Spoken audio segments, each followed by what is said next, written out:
ఒకరోజు హజ్రత్ షేక్ అబ్దుల్ సుబహాన్ సాహెబ్ యొక్క మురీద్ శిష్యుడు నీ ఆధ్యాత్మిక వృద్ధి కోసం హజ్రత్ ఖ్వాజా బందా నవాజ్ దర్గా సందర్శించి అతని ఆశీర్వాదాలను పొందమని ఆదేశించారు.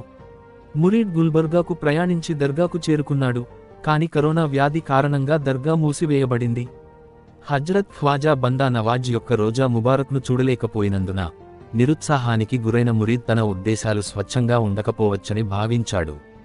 అతను తన గురువు హజ్రత్ షేక్ అబ్దుల్ సుబహాన్ సాహెబ్ను ఫోన్ చేసి దర్గా మూసివేయబడిందని మరియు అతను తవాఫ్ చేయలేనని వివరించాడు. అయితే అతని గురువు నగరంలోని దర్గా సరిహద్దుల చుట్టూ 3 సార్లు తవాఫ్ చేయమని ఆదేశించారు. నగరం యొక్క రూట్లు తెలియని మురీద్కు ఎలా ముందుకు వెళ్లాలో తెలియలేదు. అకస్మాత్తుగా ఒక ఫకీర్, సంచారం చేస్తున్న సన్యాసి అతన్ని పలకరించారు. మురీద్ దర్గా చుట్టూ తవాఫ్ చేయడానికి ఫకీర్ను ఆదేశాలు అడిగాడు. ఫకీర్ అతనికి ఒక రౌండ్ మార్గం చూపించారు. గురువు గారి ఆదేశం ప్రకారం 3 రౌండ్లు పూర్తి చేసిన తర్వాత మురీద్ దర్గాకు తిరిగి వచ్చాడు.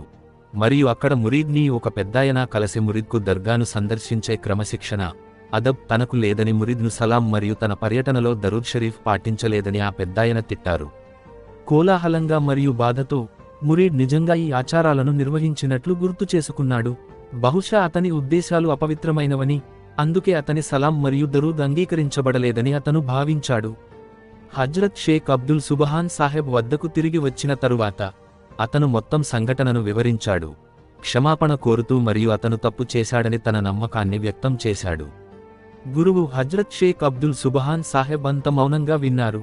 మురీదు బాధతో ఇంటికి బయలుదేరాడు మరియు నిద్రపోయాడు.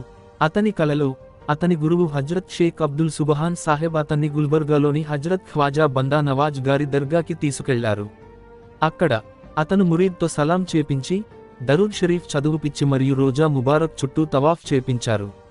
కలలో రోజా ముబారక్ను చూసి మురిసిపోయాడు మురీదు. నిద్ర లేవగానే ఆనందానికి అవధులు లేకుండా పోయాయి. ఒక నిజమైన గురువు తన శిష్యుడిని అత్యంత సవాలుగా ఉన్న పరిస్థితుల్లో కూడా ఎలా జరిగేలా చేయగలరో మరియు తన శిష్యుడిని ఎలా నడిపించగలరో ఈ అనుభవం అతనికి చూపించింది. హజ్రత్ షేక్ అబ్దుల్ సుబహాన్ సాహెబ్ యొక్క కరామాత్ అతని ఆధ్యాత్మిక శక్తిని మాత్రమే కాకుండా అతని మురీద్ పట్ల అతని ప్రగాఢమైన ప్రేమ మరియు శ్రద్ధను కూడా ప్రదర్శించింది. అతని ఆధ్యాత్మిక పెరుగుదల మరియు నెరవేర్పును నిర్ధారిస్తుంది.